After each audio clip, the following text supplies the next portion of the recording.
Bienvenue à l'émission Studio 39.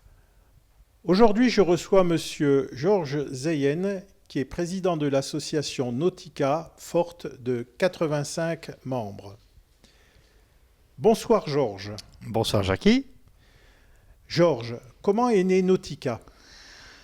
En 92, au mois de septembre, quand on a constaté en fait l'ampleur des pratiquants, le nombre de journées qu'on était sur site et tout ce que ça impliquait au niveau des marches, que ce soit officiel, les contacts ou bien même entre nous, on a décidé qu'il fallait passer par une association. Même si la planche au départ c'est une pratique individuelle, là on était arrivé à une dimension où on ne pouvait plus rester un simple sport de loisir isolé. Il fallait qu'on ait une structure, une association. D'accord. Et quelles sont les activités donc de Nautica ? Donc l'activité c'est la planche à voile. Alors, la planche à voile qui se fait à différents niveaux, ça peut être la planche à voile de débutant, en loisir, c'est une simple promenade sur l'eau en planche à voile. Et puis avec la progression, on passe à une activité souvent qui est plus de type funboard. Là, il faut quand même 30 km/h de vent. Là, on passe à vraiment de la glisse, puisque la planche à voile devient un peu comme un ski nautique. D'accord. La vitesse qu'on atteint est souvent de l'ordre de 40-50 km/h. Et donc, on a aussi une pratique de gens qui font à ce moment-là, on a de la navigation sur foil, c'est toujours la planche à voile, sauf qu'au lieu d'avoir un aileron en dessous, c'est carrément à foil, donc à ce moment-là, toute la planche s'élève au-dessus de l'eau. Il n'y a plus que le foil qui est dans l'eau. Alors ensuite, il y a aussi un peu d'activité en freeride, donc là, c'est plus de l'acrobatie. Donc c'est des manœuvres, donc les gens font des pirouettes sur l'eau. C'est pas uniquement des sauts, c'est aussi des virements de bord, mais le but n'est pas de virer uniquement. Le but c'est de le faire avec un certain exercice, une certaine prouesse dans la manœuvrabilité de la voile et l'endroit où on se positionne. Mais il n'y a pas des risques de pratiquer ces sauts avec les planches à voile ? Au niveau sécurité, vous êtes organisé pour ? Tout d'abord, on est sur l'eau. Oui. Donc, en cas de chute, c'est rare qu'on se fasse mal. Oui. En général, si on se blesse un peu, c'est des bleus parce qu'on retombe sur le matériel. C'est certain, si on retombe sur le mât, sur le wishbone, sur la planche, là, on se fait des bleus. On a déjà eu un blessé en planche qui a nécessité l'intervention des secours. C'est un blessé en 20 ans. D'accord. Il faut savoir que dès que le vent aussi forcit, la plupart des gens mettent un casque. On a un casque, on met régulièrement. Ensuite, la force qu'on a, c'est que dès qu'il y a un souci, on relâche la voile. Automatiquement, la vitesse se réduit très rapidement. Et donc, souvent, à ce moment-là, la chute se fait à une vitesse relativement faible. Et comment se passent les entraînements alors ? C'est-à-dire que les entraînements, les gens viennent avec leur matériel, puisque ce n'est pas une activité où, en fait, ce que nous, on met à disposition, c'est le plan d'eau, c'est l'accès, c'est le parking. On a une galop qui nous sert de vestiaire, mais les gens ont leur propre matériel. On a un peu de matériel qu'on prête aussi, mais donc ça, c'est pour les gens qui sont débutants. Dès l'instant où on est membre, dans la mesure de nos stocks, on va prêter du matériel. Ça, c'est du matériel de débutant, donc un gros flotteur et une voile pas trop grande. Ensuite, les gens progressent. Souvent, le flotteur va réduire et là, ils passent avec un flotteur qu'ils vont s'acheter. Les voiles vont elles grandir, puisque les gens étant plus performants, ils savent tenir une voile plus grande et ils vont à ce moment-là naviguer de plus en plus vite. Donc là, le but, c'est plus de la promenade, c'est une recherche vraiment de la glisse sur l'eau, de décoller le flotteur de l'eau et d'être dans une configuration du flotteur qui est la même chose qu'en ski nautique, c'est au-dessus de l'eau. Et plus le vent est faible, bien entendu, plus il faut une voile de grande taille pour acquérir une vitesse suffisante que pour se mettre dans cette configuration-là. Ça, c'est un autre niveau. Ensuite, au bout d'une ligne droite, il y a un virage. Il y a différentes façons de faire le demi-tour. C'est progressivement en observant les autres, en regardant dans les bouquins, en regardant sur Internet, en discutant avec les autres planchistes, qu'on va évoluer dans la façon de faire ces demi-tours. Il y a des façons relativement simples. Le débutant, tout simplement, il tombe à l'eau. Et puis, en ressortant de l'eau de l'autre côté, il repart dans l'autre sens. Mais vous avez des formateurs quand même, non ? On a eu des formateurs, mais notre souci à Cattenom, c'est que sur le plan d'eau du Berruenbach, c'est que nous ne pouvons pas avoir d'installation en dur. D'accord. Donc pas d'installation en dur, ça dit pas de vestiaire, pas de toilette, pas de douche. Oui. Donc automatiquement, on ne peut pas conserver des moniteurs. Les moniteurs, pour organiser des journées vraiment de formation, ils ont besoin d'installation pour qu'on organise des semaines de stage. Il faut des infrastructures. Donc la formation, c'est un sport où on apprend très bien avec quelques explications au début et puis ensuite on se forme par soi-même. En autodidacte, oui. Après 10 minutes d'explication de base, on en a assez pour aller sur l'eau soi-même et s'entraîner par soi-même. Bien entendu, il y a les autres planchistes qui sont là. Quand on en voit un qui galère, on lui explique s'il ne va pas. On a aussi un canot de sécurité. On a 2 canots de sécurité que l'on sort quand il y a des manifestations ou en cas de besoin. D'accord. Mais à la base, les gens s'entraînent par eux-mêmes et viennent poser des questions lorsqu'ils ont un problème. D'accord. Et quelles sont les catégories d'âge qui sont concernées chez vous pour la pratique de la planche à voile ? Au niveau de la pratique, il n'y a pas vraiment d'âge. On a des pratiquants qui ont 10 ans, on en a qui ont plus que 70 ans.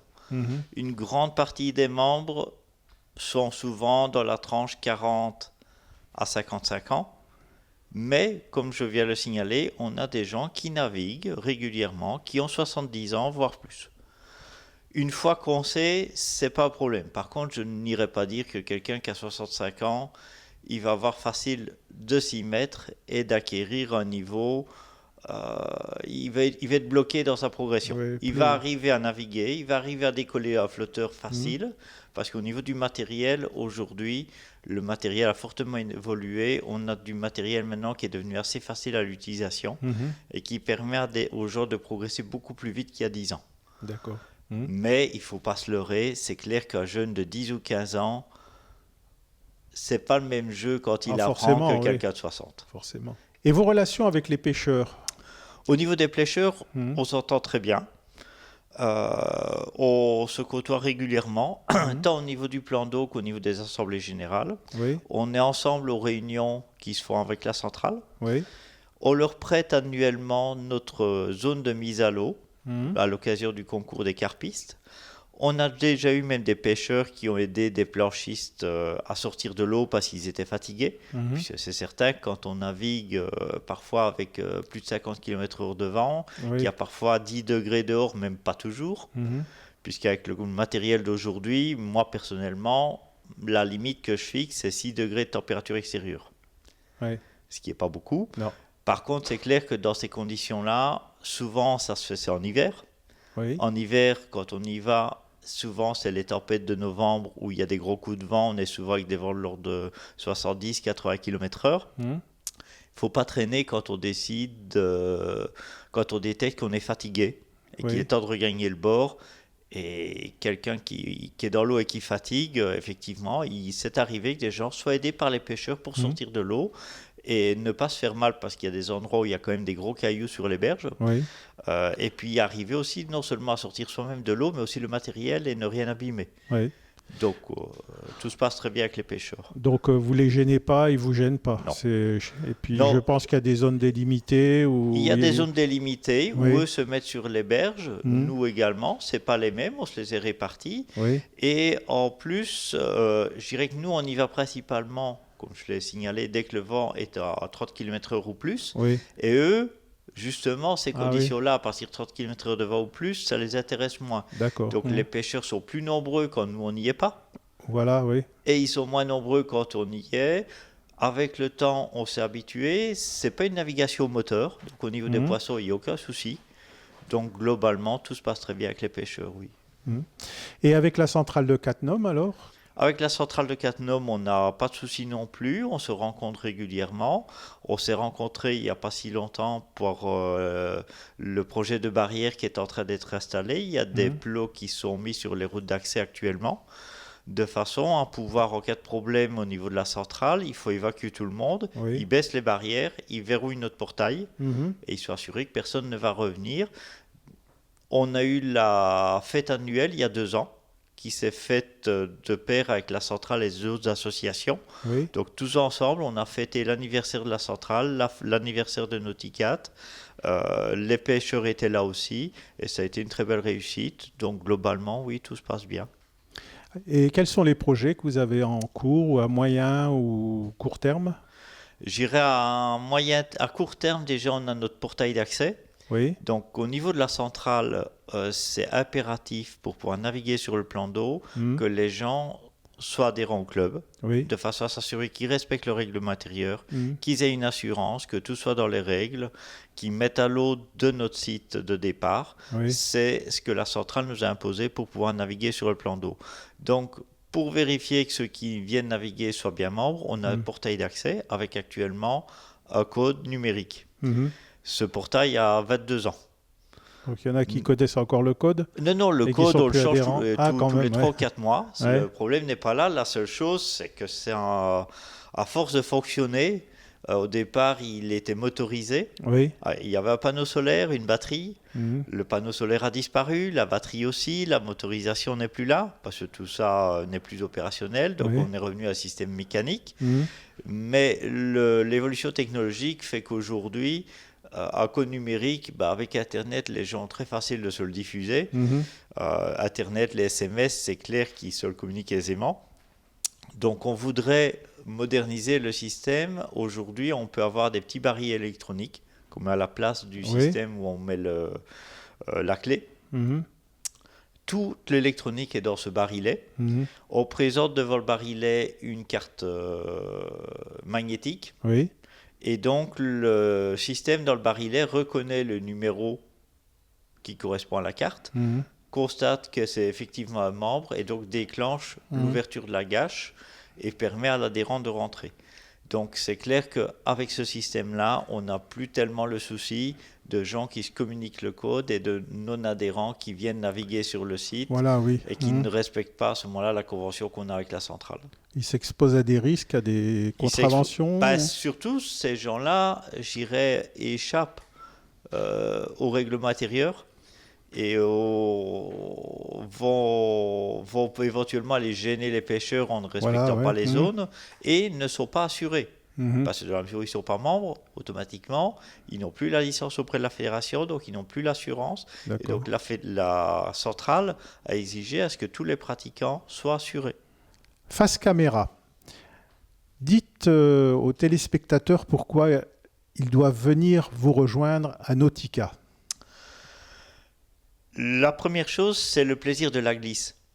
La glisse sur l'eau, une fois qu'on dépasse les 30-40 km/h, le flotteur est décollé. C'est des plaisirs. Il n'y a pas de bruit de moteur. Il n'y a que le bruit de l'eau et du vent. C'est un plaisir énorme. Je dirais ça se rapproche de ce que les gens peuvent avoir quand ils vont au ski alpin ou bien les gens qui pratiquent par exemple le planeur, qui volent en planeur. C'est une activité sans bruit, c'est assez relaxant et c'est extrêmement agréable d'avoir cette sensation de glisse sans utilisation mécanique, sans utilisation d'énergie fossile. Ça, c'est un premier plaisir. Ensuite, le site est très joli. L'ambiance est excellente, tout le monde là-bas s'assiste. Quand il y en a un qui est en difficulté, tous les autres sont derrière. Donc c'est vraiment un lieu plaisant, profitez-en, passez nous voir, oui. Merci Georges pour cette interview à l'émission Studio 39. Nous avons appris pas mal de choses. Personnellement, j'ai découvert les avantages de la pratique de la planche à voile. Donc, écoutez, suite à cette émission, je souhaite que beaucoup de gens viennent vous rejoindre sur l'étang de Mirkenberg. J'ai bien prononcé ? Mirkenberg, voilà. Voilà, merci Jackie, et puis peut-être à ces jours. Bonsoir. Bonsoir.